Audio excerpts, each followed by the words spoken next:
ठीक है बच्चे, परम्यूटेशन कॉम्बिनेशन में आप समझिए, मैं भी एक दो क्लास में वाइंड अप कर देंगे, कुछ और बचा है, ज़्यादा नहीं बचा है इसमें, तो ध्यान रखेंगे।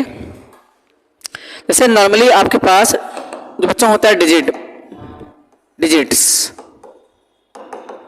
वो क्या होते हैं? 0 1 2 3 4 5 6 7 8 9, ये आपके पास में टोटल 10 होते हैं आपके पास डिजिट। ठीक है, कितने टोटल ये बच्चे टोटल कितने हैं? 10 डिजिट्स हैं, 10 डिजिट्स हैं। अब इसी पे बेस्ड आपके क्वेश्चन एग्जाम में आते हैं और उसको आपको देखना है।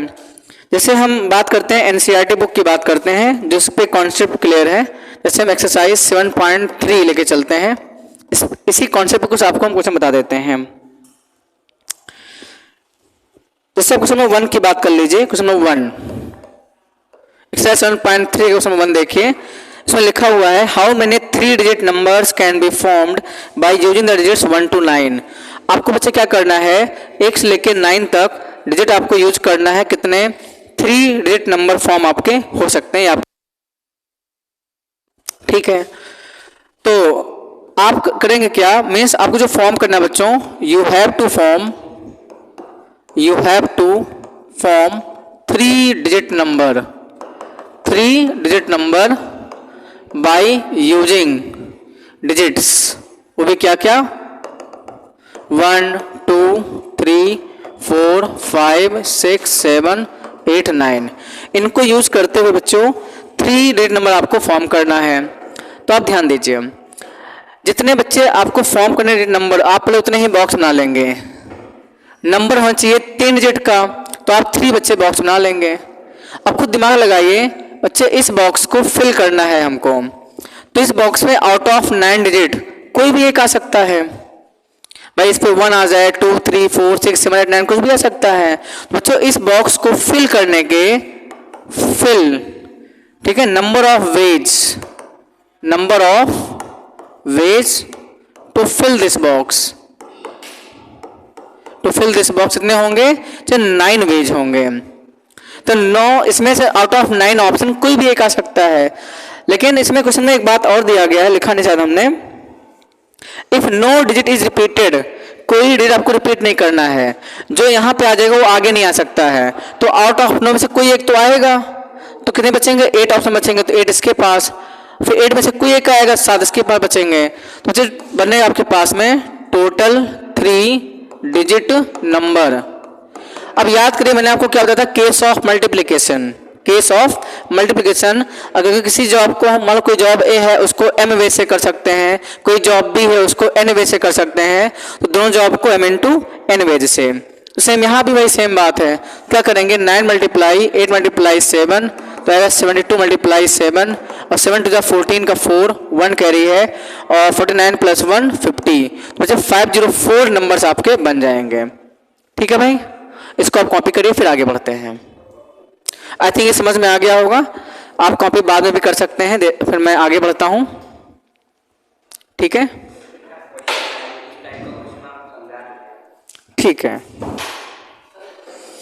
अब बच्चों अगला कॉन्सेप्ट हम आपको बताते हैं, आप सब बच्चे अगले कॉन्सेप्ट सीखेंगे जिसमें कुछ आपको अरेंजमेंट करना होता है, शायद वो हमने आपको नहीं बताया है, और उसका यूज आगे 7.3 में कुछ क्वेश्चंस हैं जिसको आपको करना है। बच्चों कॉन्सेप्ट मेरा ये है, ध्यान दीजिए, साथ साथ में लिख भी चलेंगे। जो कॉन्सेप्ट ये है, वी हैव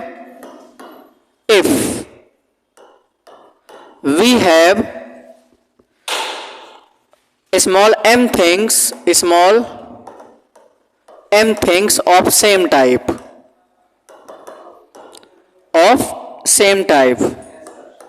बच्चे n things of same type and p things of same type, then number of ways of arranging, then number of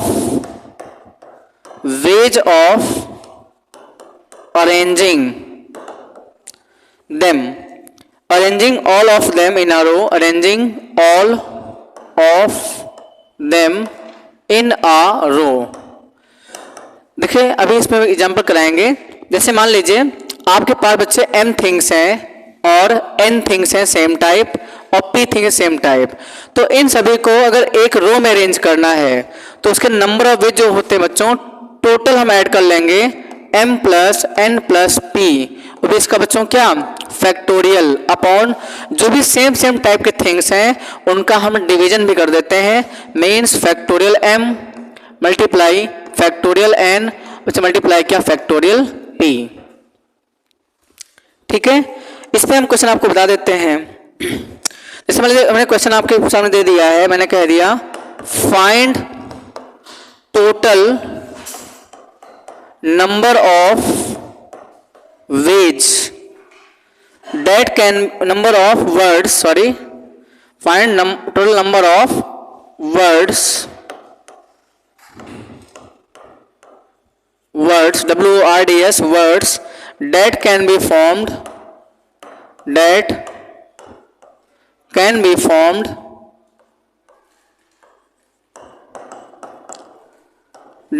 formed by using all letters of the word। साथ में आप note करते रहिए, by using all letters of the word parallel PARALLEL। बच्चे एक आपके पास दिया गया है वर्ड पैरेलल, इनके वर्ड्स को अरेंज करके टोटल कितने नंबर बन सकते हैं। लिखा है find total number of words, इनके बच्चे लेटर्स को अरेंज करना है और कुल कितने इसमें वर्ड्स बन सकते हैं ये आपको बताना है। ठीक है, अब देखिए बच्चों मेरा जो कॉन्सेप्ट क्या कहता है उस पर फोकस करेंगे। मैंने कहा कि मान लो मेरे पास m थिंग्स हैं और मेरे पास n थिंग्स हैं और p थिंग्स है, लेकिन चीजें क्या है सभी सेम टाइप की हैं, सभी सेम टाइप के हैं। बच्चों इनको अरेंज करने के जो आपके होंगे वे सभी को ऐड करके फैक्टोरियल अपॉन रिपीटिशन का अलग अलग फैक्टर्स हम डिवाइड कर देते हैं। अब मेरा ये क्वेश्चन समझ लीजिए आप लोग। तो क्वेश्चन ये है कि हमारे पास एक वर्ड है पैरेलल PARALLEL। ठीक है, तो आप ये देखिए इसमें सेम टाइप कहाँ कहाँ मिल रहा है, तो कहेंगे सर मेरे पास देखो बच्चों A, तो सेम टाइप थिंग्स क्या है बच्चों A है और LLL है। बोलो ये क्या है सेम टाइप थिंग्स हैं LLL, और रिमेनिंग पार्ट मान लो P और E तो है ही है, आपस में मान लो इसके लेटर्स क्या है P है और E भी है। हमें ये बताना है कि पैरेलल जो आपके पास दिया गया वर्ड इनके लेटर्स को अरेंज करके कुल कितने वर्ड बन सकते हैं। आइदर दे आर मीनिंगलेस और दे कंटेन मीनिंग, या तो मीनिंग रखेंगे या मीनिंगलेस होंगे, उससे नहीं मतलब है, हमको बस बताना है कितने बनेंगे वर्ड। तो आपने कहा ठीक है मैं लिखता हूं टोटल नंबर ऑफ बच्चों वर्ड्स क्या होता है, सबको बच्चे हम काउंट कर लेंगे। लिखा है m plus n plus p, बच्चों कितना होगा 2 3 2 5 5.6 1 7। हाँ बच्चे एक बात और सही कहा आपने, r भी तो है यार, देखो हमने ये सारे काउंट कर लिए बच्चे, p भी है r भी है और e भी है, तो PER जो भी लिख लिया हमने। ठीक है भाई, हमारे पास देखो सेम टाइप थिंग्स जो है, मेरी बात सुन, डिवीजन क्या होगा, division only same type things का होना है, बाकी ऊपर क्या होगा पूरे लेटर्स का एडिशन का होगा फैक्टोरियल। तो कितने बार लेटर्स है मेरे पास में देख लो 1 1 2 3 4 5 6 7 8, बच्चों क्या होगा फैक्टोरियल 8, क्या होगा भाई फैक्टोरियल 8 अपॉन सेम टाइम का क्या होगा बच्चों 2 फैक्टोरियल मल्टीप्लाई कितना होगा 3 फैक्टोरियल। तो ये इस क्वेश्चन का आंसर हो जाएगा। इसको आप सॉल्व करेंगे तो टोटल नंबर ऑफ वर्ड्स आपके सामने आ जाएंगे। इसको आप किसी पूछ भी सकते हैं कि पैरेलल वर्ड के लेटर्स को अरेंज करके कुल कितने वर्ड्स बन सकते हैं, ये भी सवाल एग्जाम में आ सकता है। तो आप इसको सॉल्व कर लीजिए, आसान है। कैसा होगा 8 7 6 5 और 4 बच्चों, और क्या 3 रोक लो भाई, 3 रोक लो, 3 है और यहाँ पे 2 मल्टीप्लाई 1 बच्चे यहाँ पे क्या 3 फैक्टोरियल, दोनों कैंसिल हो जाएंगे। और ध्यान देना बच्चे 2 4 जा 8, 7 6 जा 42, 42 5 जा 210, कितना है बच्चे 210। और बच्चे देखो ये 4 और बच्चे ये 4 कितना हो गया 16। और सब बच्चों को 16 टेबल याद ही है, हम कर लेंगे। 0 16 में 16 का 6 1 कैरी है और 32 प्लस 1 33, तो बच्चे 3360 आपके वर्ड्स बन जाएंगे। Any problem? नोट करिए। तो आपके पास टोटल जो वर्ड बन जाएंगे वो 660 आपके पास वर्ड बन जाएंगे। थोड़ा इसको मैं छोटा कर देता हूं। यस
ओके, आई थिंक आपने नोट कर लिया होगा। ठीक है, अब बच्चों क्वेश्चन आप जरा लिख लीजिए इसी पे based.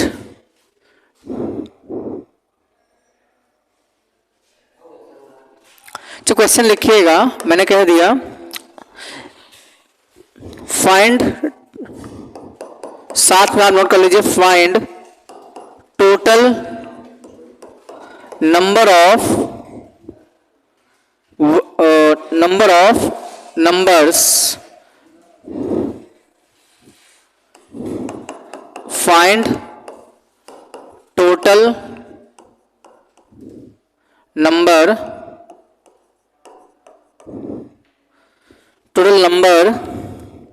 numbers that can be formed by arranging all the digits, by arranging all the digits 1 1 1 और बच्चों 2 2 2 4 4 4। ये बच्चे आपके पास डिजिट है, आपके पास जो सामने दिया गया है, इसी कॉन्सेप्ट का इसमें यूज होना है, इसलिए मैंने आपको बता दिया, एक क्वेश्चन बता दिया है। तो आप कहेंगे ठीक है, जो आपके पास दिया गया डिजिट, इनको यूज करते हुए कुल कितने नंबर्स बन सकते हैं, ये तो है। तो आप कहेंगे सर टोटल नंबर जो बनेगा बच्चों, टोटल नंबर्स, ध्यान देंगे। तो बच्चों होता क्या है, प्लस सारे नंबर्स का फैक्टोरियल होता है। तो बच्चे 3 नंबर्स हैं, ये 3 3 6 3 9, तो क्या होगा ऊपर 9 फैक्टोरियल, और नीचे क्या होता है सेम टाइप नंबर्स का फैक्टोरियल। बच्चे 1 1 3 टाइम्स है तो 3 फैक्टोरियल, ऐसे ही 2 2 3 टाइम्स है 3 फैक्टोरियल, और सेम 4 4 3 टाइम्स है तो 3 फैक्टोरियल। इसको सॉल्व करें तो आपका आंसर आ जाएगा। हम आपको सोल्यूशन नहीं बता रहे, सिर्फ आपको बता रहे कॉन्सेप्ट क्या है इसके पीछे का। ठीक है,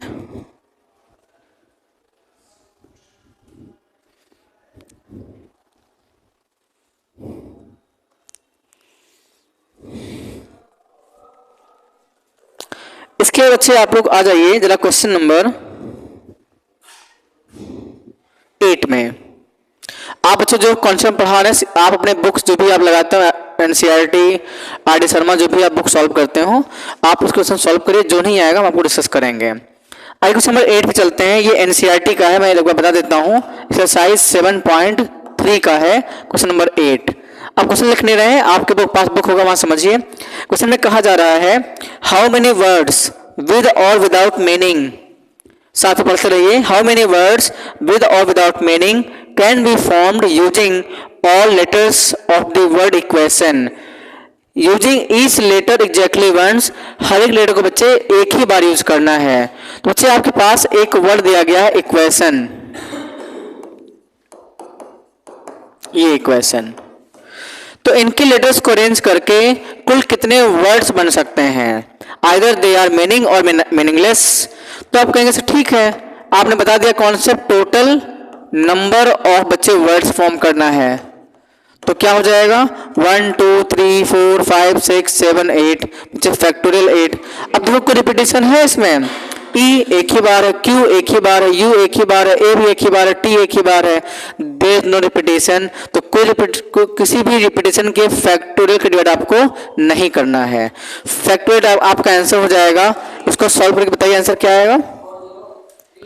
आंसर आप इसको सॉल्व कर सकते हैं, यस। तो बच्चे आंसर आ जाएगा 40320। यू कैन सॉल्व इट, ये आप सॉल्व कर सकते हैं, यस। अगर बच्चे मान लो कोई क्यू 2 टाइम्स है तो अपॉन में डिवाइड करना पड़ेगा, ठीक है। जैसे सेम टाइप कोई चीज 2 चीजें अगर सेम टाइप मिलेंगी तो बच्चे उसको उतने फैक्टोरियल से डिवाइड करके सॉल्व करेंगे। आई थिंक सब बच्चों के कॉन्सेप्ट समझ में आ गया होगा। आइए हम अगले क्वेश्चन लेके चलते हैं। क्वेश्चन नंबर आप देख लीजिए 9 नंबर।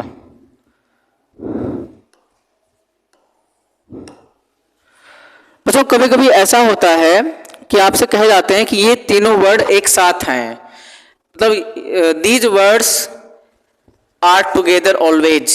ये बच्चे मान लो 3 वर्ड्स हैं, 4 वर्ड हैं, एक साथ हैं। तो उस केस में करना क्या होगा, जितने वर्ड्स को एक साथ रखना है उसको हम क्या मान लेते हैं, एक मानेंगे, यूनिट मान लेते हैं, ठीक है। अभी ऐसा क्वेश्चन आएगा, मैं भी आपका शायद एनसीईआरटी बुक में क्वेश्चन मिलेगा। आइए हम लोग क्वेश्चन नंबर 9 सॉल्व करते हैं। 9 क्या कह रहा है देखिए ध्यान से बच्चे। इसमें लिखा हुआ है, आप ध्यान से बुक में पढ़ते रहिए, ध्यान दीजिए क्वेश्चन में।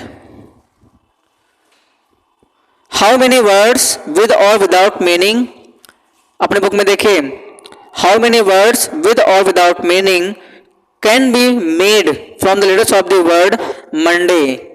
बच्चे मंडे आपके पास में एक वर्ड दिया गया, दिस इज मंडे,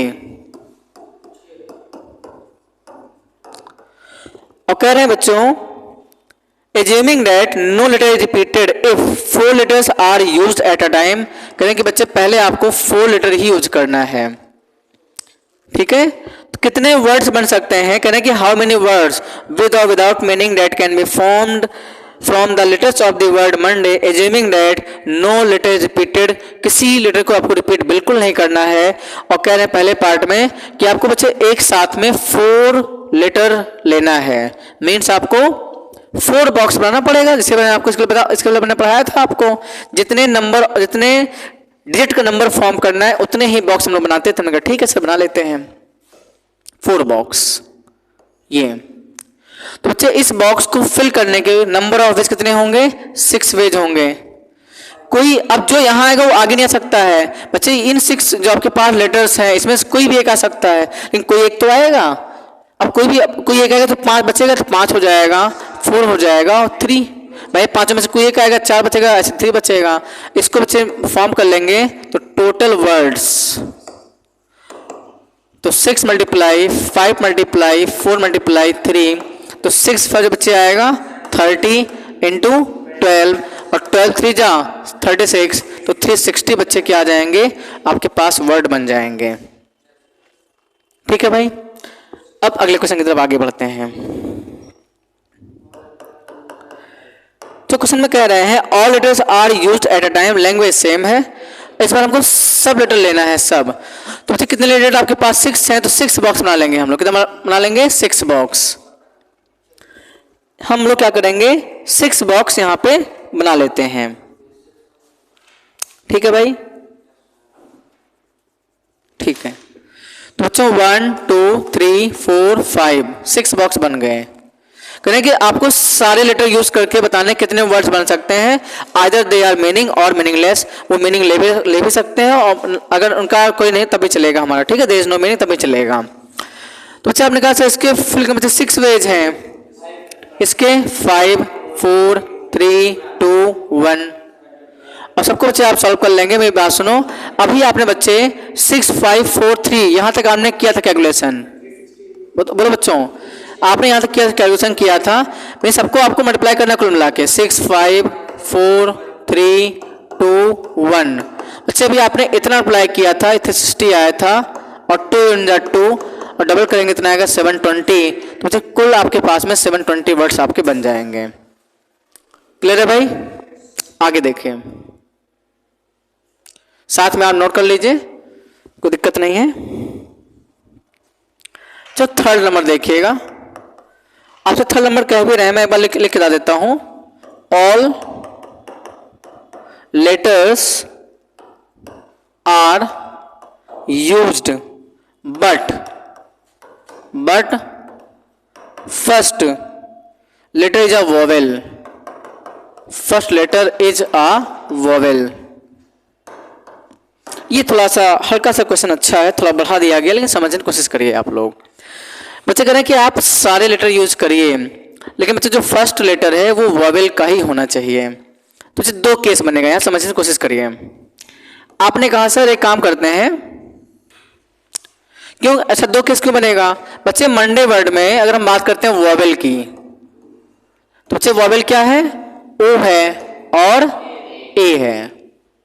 जो एक ओ है बच्चे और एक ये वोवेल है हमारा मंडे में, और जो आपके पास में कॉन्सोनेंट है वो तो खैर इसका कोई मतलब नहीं है। तो कहते हैं बच्चे एक काम करिए, आप सारे लेटर यूज करिए, तो बनाओ 6 बॉक्स 1 2 3 4 5।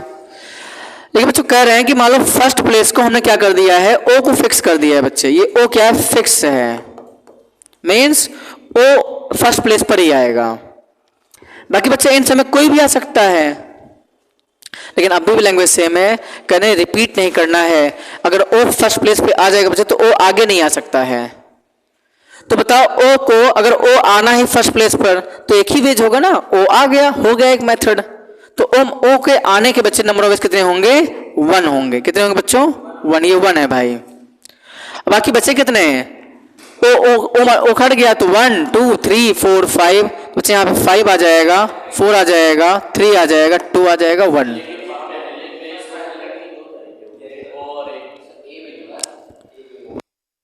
हाँ एक तरीका ये है, मेरी बात सुनो, हाँ सही कहा आपने। एक तरीका ये है कि हम ओ को मान लो फिक्स कर रहे हैं, तो इस केस में हाँ सही कहा आपने, इसको ऐसे मत करिए। मान लो आपने 5 बॉक्स यहाँ पे बना लिया है, 1 2 3 4 5 6 बॉक्स बना लिया है। तो बच्चे फर्स्ट प्लेस पे कह रहे हैं सिर्फ वोवेल आना चाहिए, वोवेल। तो मैंने कहा ठीक है, ए रखो या ओ, कोई भी आ सकता है, ए और ओ में से कोई भी एक आ सकता है यहाँ पे, ठीक है ना। तो अब 2 वेज हैं बच्चे, इसको फिल करने के 2 वेज हो जाएंगे भाई। इसको बच्चे फिल करने के जो नंबर ऑफ वेज हैं, नंबर ऑफ वेज और फिलिंग दिस बॉक्स, इस बॉक्स को बच्चे फिल करने के 2 वेज हैं, या तो ए आएगा तो ओ आएगा, लेकिन कोई एक तो आएगा, लेकिन वो आगे नहीं आ सकता है। मान लो अगर ए आएगा, ए आगे तो ओ नहीं आएगा, ओ आगे तो ए नहीं आएगा, तो मेरे पास ए और ओ में से कोई एक तो बचेगा, 1 इज रिमेनिंग पार्ट। तो मान लो मेरे पास ए और ओ थे, कोई एक बच गया, तो यहां इन दोनों में से एक बच गया, बाकी 1 2 3 4 ये बचे हैं, 4 और 1 5। मेरे पास अभी भी 5 लेटर बचे हैं, तो यहाँ पे आएगा 5 4 3 2 1। जी इस केस में तो आपके पास टोटल जो वर्ड्स आ जाएंगे, टोटल वर्ड्स सबको मल्टीप्लाई कर डालिए आप, तो आएगा 2 मल्टीप्लाई 5 मल्टीप्लाई 4 मल्टीप्लाई 3 2 1। ध्यान दो बच्चों, ये फैक्टोरियल 5 है, और सब बच्चों को फैक्टोरियल 5 याद कितना होता है? 120 होता है। कितना होता है? 120। बच्चे 120 पर कितना आएगा? 240 आपके पास ये वर्ड्स आपके बन जाएंगे। तो है ना अच्छा सवाल? तो अच्छा सवाल ये मानना जा सकता है। अच्छा क्वेश्चन को एक तरीका और है करने का, जैसा हम कर रहे थे, शायद देखिए क्या उससे आ जाएगा जो हम फर्स्ट मेथड कर रहे थे। देखिए क्या उससे आ सकता है, मतलब आपने फिक्सिंग आपने लगा दिया, फिक्स तरीका लगा दिया है। अगर मान लो फिक्स रूल लगा देते हैं कि आपने कहा सर ठीक है ये मेरे पास में बॉक्स है 1 2 3 4 5 प्लस एक बॉक्स मेरे पास और है 1 2 3 4 5। हमने बच्चे क्या किया है, इसके प्लेस पर ए फिक्स कर दिया। मान लो ए क्या बच्चे फिक्स्ड है, तो इसके 1 तरीके होंगे, बाकी 5 बच जाएगा। तो 5 4 3 2 1। आपने कहा से एक काम करते हैं, यहां बच्चे मैं ओ को फिक्स कर देता हूं, ओ इज फिक्स्ड। तो बच्चे ओ फिक्स से ओ यहीं पर आना, तो एक ही तरीका होगा आने का। अभी 5 बच जाएंगे, तो 5 4 3 2 1। बच्चे आप सबको मल्टीप्लाई कर देंगे, 1 multiply 5 multiply 4 multiply 3 multiply 2 multiply 1 और प्लस यहाँ भी सेम है 1 मल्टीप्लाई 5 4 3 2 1। जो सबको बच्चे सॉल्व करेंगे, दोनों को ऐड कर देंगे, तो अभी भी 240 ही आंसर आ रहा है। तो ये पता होना जरूरी है, this is the second fixed rule, this is the second method. Because कभी क्वेश्चन जब अच्छे लेवल का आता है तो उसमें फिक्स करके ही आपको करना पड़ेगा, आप फिक्स नहीं करेंगे तो डाटा मिसमैच हो सकता है। ठीक है भाई, तो आप दोनों मेथड नोट कर लीजिए, this is the important method. Notes बना लीजिए, नहीं तो आपको एग्जाम टाइम में दिक्कत होगी।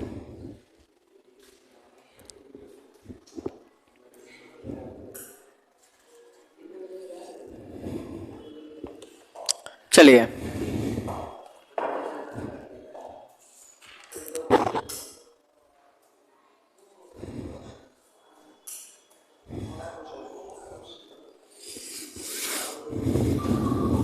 मैं थोड़ा सा आपको एडवांस लेवल क्वेश्चन कराते हैं। रैंकिंग में क्वेश्चन, जैसे रैंक निकालना आता है तो रैंकिंग लेवल पे आपको क्वेश्चन करा देते हैं, ध्यान दीजिए।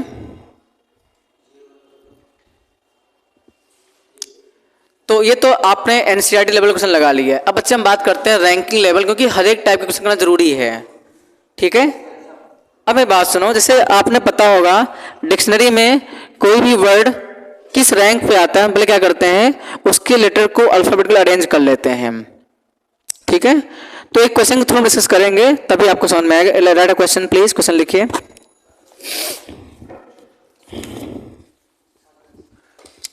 क्वेश्चन ये है हमारा, ध्यान देना, इंपॉर्टेंट क्वेश्चन है, साथ में नोट कर लीजिए। इफ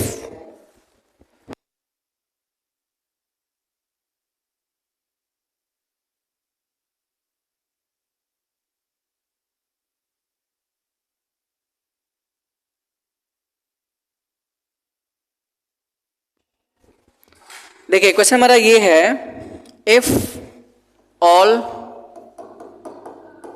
लेटर्स ऑफ द या ऑफ द वर्ड अगेन। बच्चे एक आपके पास में वर्ड दिया गया अगेन, AGAI, हाँ ये अगेन एक वर्ड है। If all letters of the word again are, साथ में आप क्वेश्चन नोट कर लीजिए, are arranged TO2 form all possible words, and these words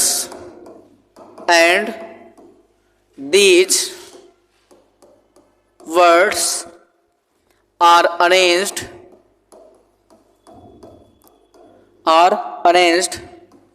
as in dictionary, then find 44th word। बच्चे 44th वर्ड क्या होगा ये बताना है। IIT JEE मेंस में कई बार बच्चे इस कॉन्सेप्ट पे क्वेश्चन पूछा गया है। This is the most important concept IIT JEE mains, और प्लस बच्चे एडवांस में ये क्वेश्चन कई बार इस टाइप का सवाल पूछा जाता है। इसलिए जो भी हम आपको पढ़ा रहे हैं एनसीईआरटी के साथ साथ आपको बच्चे कुछ एडवांस लेवल क्वेश्चन करा रहे हैं, इसलिए नंबर ऑफ डेज इसमें ज़्यादा लग जा रहे हैं। बाकी ये खत्म हो गया है, इसमें कुछ है नहीं, 90% कॉन्सेप्ट सारे खत्म हो गए हैं। एक अभी बचा है क्या, सर्कुलर परमुटेशन, वो भी खत्म, जल्दी बता के खत्म कर देंगे। आइए सवाल पढ़ते हैं। बच्चे आपसे बोल रहे हैं एक वर्ड आपके पास अगेन है, AGAIN, करें इसके लेटर्स को अरेंज करिए और जितने पॉसिबल वर्ड बन सकते हैं आप वर्ड बनाइए। तो मुझे बताइए 44th वर्ड कौन सा वर्ड होगा। ठीक है, अब हो सकता है वो वर्ड मीनिंग दे या मीनिंग ना दे, बात एक ही है। तो हम बच्चे किसी डिक्शनरी में आपने देखा होगा, जब हम डिक्शनरी पढ़ते हैं तो पहले हम अल्फ़ाबेटिकल फॉर्म में आते हैं। जैसे मान लो आपको देखना है ए फॉर, तो ए फॉर सारे मैंने लिखे होते हैं। वाई फॉर, तो बाद में वाई आप फटाफट खोल देखो वाई कहाँ से स्टार्ट, वाई देख लेते हैं। ठीक है ना। तो आप पहले करना क्या होगा मुझे बताओ, इसमें जो भी लेटर्स हैं इसका एक्चुअली ऑर्डर क्या है आने का, लेटर का आने का ऑर्डर क्या है। तो क्या कहेंगे सर, ए आएगा, फिर ए आएगा, भाई 2 बार ए है, फिर बच्चों क्या आएगा, जी आएगा, फिर आई आएगा और लास्ट में एन आएगा। ये तो कॉन्सेप्ट है, बोलो भाई। तो इन्हीं को अरेंज करके हमको बताना है वर्ड्स कितने बन सकते हैं। तो आपने कहा सर ठीक है, आइए हम बनाते हैं। बच्चे 1 2 3 4 5 वर्ड हैं, तो बच्चे आप 5 बॉक्स बना लीजिए। केस 1 इसमें कई केस बनाना पड़ेगा हमको, हम बात करते हैं केस 1 की बात करते हैं, ध्यान समझिए। तो बच्चे 1 2 3 4 5 बॉक्स आपके पास बन गए हैं। हमने बच्चे क्या किया, ए को फिक्स कर दिया। बच्चे ए हमने कर दिया फिक्स्ड, ए फिक्स है, मतलब ए यहीं पर ए हमने फिक्स कर दिया है। बाकी बच्चे ये अरेंज हो सकते हैं, ए हमने फिक्स किया बच्चों, तो ए तो हमारा फिक्स हो गया है, ये ए हमारा फिक्स है, ये मान लो फिक्स कर दिया है। तो बच्चे ए जी आई एन, बच्चे ये ए जी आई एन में ये चारों क्या है, डिफरेंट है। अगर चारों डिफरेंट है तो फैक्टोरियल 4 वे से अरेंज होंगे, बोलो। तो बच्चे यहाँ जो बचा है, ये जो मेरे पास बच रहा है जिसको बोलते हैं ए जी आई एन, ये बच्चे फैक्टोरियल 4, क्योंकि चारों क्या है, डिफरेंट है, अभी बताया था डिफरेंट है। तो बच्चे फैक्टोरियल 4 में से अरेंज होंगे, और फैक्टोरियल 4 मीन्स क्या बच्चों, बोलो भाई 24 होता है। क्या होता है, तो 24 बच्चे वर्ड तो यही बन जाएंगे। अब तो मेरे पास 24 वर्ड्स बने हैं। ठीक है, अब मेरी बात सुनो, आपने कहा सर काम करिए, आपने ए को फिक्स किया था ना। अब बच्चे देखिए सेम बात, केस 2 हम जो आपके बनाने वाले 1 2 3 4 5, ठीक है बच्चे, यहां पर हम इस ए को फिक्स कर दिए थे। अब बच्चे सेकेंड ए को फिक्स कर दो भाई। यहां बच्चे क्या करना है, जो दूसरा ए बच्चे वो भी फिक्स्ड कर दिया है हमने, ये फिक्स्ड है, तो यहां भी ए और यहां भी ए। अब बचेगा क्या, बोलो बच्चों, जी आई एन बचेगा, जी एन बचेगा। तो ये कितने में से अरेंज होंगे, फैक्टोरियल 3, मतलब 6 वर्ड। अब तक मेरे पास में 30 वर्ड बन चुके हैं, 30 वर्ड मेरे पास में बच्चों बन चुके हैं। अब समझिए,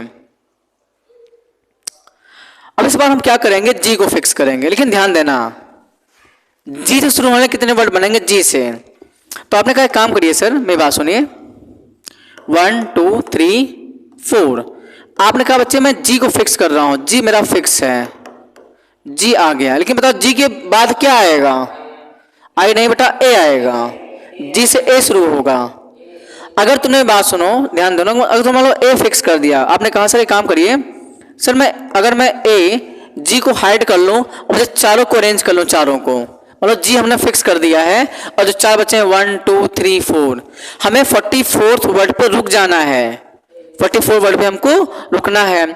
तो आपने कहा ठीक है, एक काम करिए, जी को मान लो आपने फिक्स करते हैं, मान लो जी आप फिक्स कर दे रहे हैं, तो बच्चे क्या बचेगा हमारे पास, बच्चे ए आई एन, ये क्या होगा, फैक्टोरियल 4 अपॉन फैक्टोरियल 2, और सॉल्व कर लीजिए, 24 अपॉन 2 कितना होगा बच्चों, ये 12, कितना होगा 12।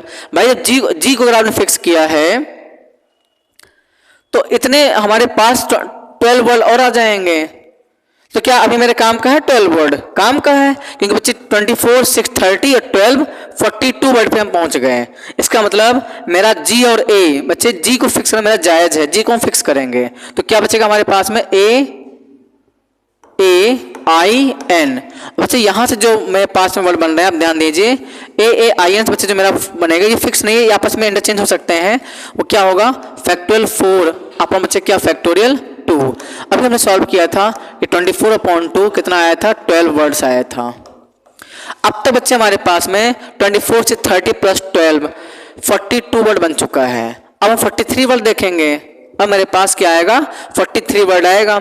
तो आपने कहा ठीक से छोटा कर लेते हैं ये, ताकि डाटा इसी में आ जाए। अब हमें जी और ए, अब हम क्या करेंगे, ध्यान देना, तो जी ए फिक्स कर देंगे अब 1 2 3 4। बच्चे यहाँ पे हमारा जी फिक्स है, यहाँ बच्चे हमारा क्या है ए फिक्स है, जी और ए आप फिक्स कर दीजिए। आपने ठीक है सर, मैं यहाँ पे जी रखता हूँ और बच्चे यहाँ पे मैं ए रखता हूँ, ये जी है, ये दोनों फिक्स है। तो बच्चे बचा क्या हमारे पास ए आई एन, क्या इनको हम अरेंज कर सकते हैं? कहेंगे सर कर दीजिए अरेंज। मेरी बात सुनो, तो आपने कहा सर फैक्टोरियल 3, और फैक्टोरियल 3 होने पर बच्चों ये 6 वर्ड बन जाएगा, तो हम बहुत आगे निकल गए। तो बच्चे मतलब ए आई एन को फिक्स नहीं कर सकते, बोलो ए आई एन को फिक्स आप नहीं कर सकते। तो काम करते हैं हम बच्चे, जी ए को फिक्स किया था ना, इस ए को भी फिक्स कर देते हैं, इस ए को भी क्या करेंगे फिक्स कर देंगे। अब बच्चे आपस में आई और एन अरेंज होगा, आई और एन अरेंज होगा, तो कितना आएगा ये 2। अब बच्चे 2 × 1 कितना आया 2 वर्ड्स, क्या कर सकते हैं अरेंज? नहीं, कहेंगे सर ये 44 वर्ड आ जाएगा हमारा, और 44 पे स्टॉप करना था, 44 पे स्टॉप करना था। तो एक काम करेंगे आई को फिक्स कर देंगे, आई को फिक्स करेंगे तो हमारा एक वर्ड यही बन जाएगा। मेरी बात सुनो, हमने क्या किया जी ए आई को फिक्स किया, तो बच्चे मेरा एक वर्ड क्या बनेगा बोलो, एक वर्ड बच्चे यही बन जाएगा जी ए आई एन। ये मेरा बच्चे क्या होगा, मेरा ये एक ही वर्ड है। क्यों ऐसा क्यों? क्योंकि यहां से बच्चे यहां तक क्या है ये फिक्स है, ये नहीं चेंज होगा, सिर्फ ये एन चेंज हो सकता है, और एन सिर्फ एक ही तरह के चेंज होगा, वो खुद ही अपने आप में एक वर्ड है, राइट। तो ये बच्चे 1 वर्ड मेरे पास में और आ चुका है।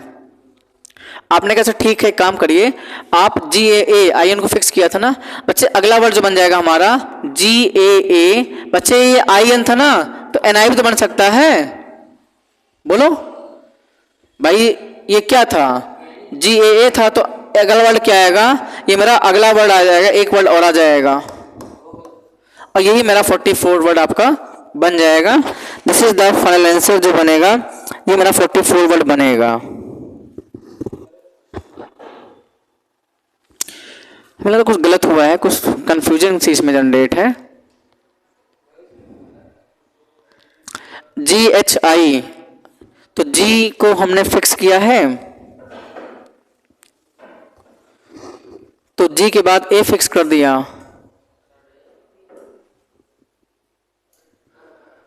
अच्छा ये बताइए, मेरी बात सुनो, गलती हमसे ये हो गई ना, बात सुनिए बच्चे, ये ए को नहीं फिक्स कर सकते हैं हम, क्योंकि जब जी को फिक्स किया है तो ये इसमें सारे वर्ड शामिल है। देखो ये जो जी ए आई एन है, ये इसमें वर्ड शामिल हो चुके हैं, नहीं समझे? तो बच्चे इस जी, यहाँ जी फिक्स किया ठीक है, लेकिन अब इस ए को फिक्स नहीं कर सकते हैं, क्योंकि ये वर्ड जो आप बनाए इसमें ऑलरेडी शामिल है। तो यहाँ एक गलती सी हो गई है हमसे, यहाँ पे हम ऐसा नहीं कर सकते हैं, ठीक है, तभी आंसर मिसमैच हो रहा है, ये नहीं करेंगे। अब मेरी बात सुनो, जी ए को फिक्स नहीं कर सकते हैं, ठीक है ना, सारे वर्ड बन चुके हैं। अच्छा अब वर्ड कहाँ से स्टार्ट होगा, जी ए से सारे वर्ड हमारे, जैसे हमने ए सारे वर्ड बना दिए, जी से बना दिए, अब मेरा वर्ड स्टार्ट होगा आई से, क्योंकि जी के बाद बच्चे क्या है आई है, आई से स्टार्ट होगा हमारा वर्ड। तो 1 2 3 4, तो बच्चे आई को हम फिक्स कर देंगे, बताओ आई को फिक्स करिए जरा। तो बच्चे आई फिक्स होगा हमारा, तो हमारे पास क्या क्या बचेगा, आई के बाद क्या आएगा ए जी, नहीं यहाँ क्या बचेगा जी और एन। बच्चे देखो हमने ए से स्टार्ट होने वाली सारे लिख लिया, जी से सारे लिख लिया है, क्योंकि अब ए को नहीं फिक्स करेंगे हम, क्योंकि ए तो इसी में शामिल आ जाएगा हमारा। अब आई को फिक्स कर देंगे, तो बताओ कितने वर्ड बनेंगे, ये सारा फिक्स नहीं कर पाएंगे इसमें। क्यों? क्योंकि हमारे पास 24 36 12 42 वर्ड हमारे पास हो चुके हैं, ये सारा नहीं फिक्स होगा। जब हम आई को फिक्स करेंगे तो हम साथ में ए को फिक्स करेंगे, ए को हमने फिक्स कर दिया, बताओ जब ए को फिक्स करेंगे तो ये 3 अरेंज हो जाएंगे, फैक्टोरियल 3 अब भी ज्यादा है, अब भी ज्यादा है, तो बच्चे हम इस ए को फिक्स कर देंगे। अब जी एन, तो बच्चे जो मेरे पास ये बन रहा है आई, यहाँ पे आई आ जाएगा, आई ध्यान दो भाई, आई ए जी एन, ये बच्चे क्या होगा हमारा 43 वर्ड होगा। कौन सा होगा बच्चे 43rd वर्ड हो जाएगा ये, ठीक है। लेकिन 44 हमको वर्ड बनाना है, आपसे बोला कि आप बताए 44 वर्ड कौन सा बनेगा, तो आपने कहा बहुत ही आसान है क्योंकि हम यहाँ तक पहुँच चुके हैं। तो बच्चे जो 44 वर्ड्स की बात होगी ना, तो आई ए बच्चे क्या एन जी बन जाएगा, बोलो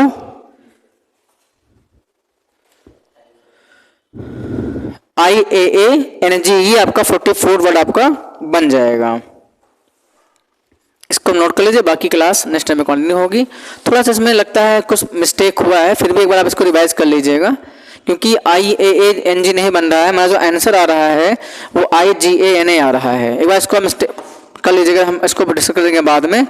IGANA आएगा, फिर आप दिमाग जो बच्चे समझ रहे हैं इसको समझ लेना, हमने मैक्सिमम एक्सप्लेन कर दिया है, सवाल ऐसे ही सॉल्व होगा। लेकिन हमारा इस क्वेश्चन का फाइनल आंसर है वो IGANA बन रहा है, तो आई गाना बन रहा है वर्ड, 44th वर्ड ये होगा आंसर। नहीं क्वेश्चन सही है, क्वेश्चन इज करेक्ट, बट थोड़ा सा आप इसको देख लीजिएगा, बाकी हम बाद में कंटिन्यू करेंगे। तो क्लास क्लोज करते हैं, बाकी बाद में कंटिन्यू करेंगे।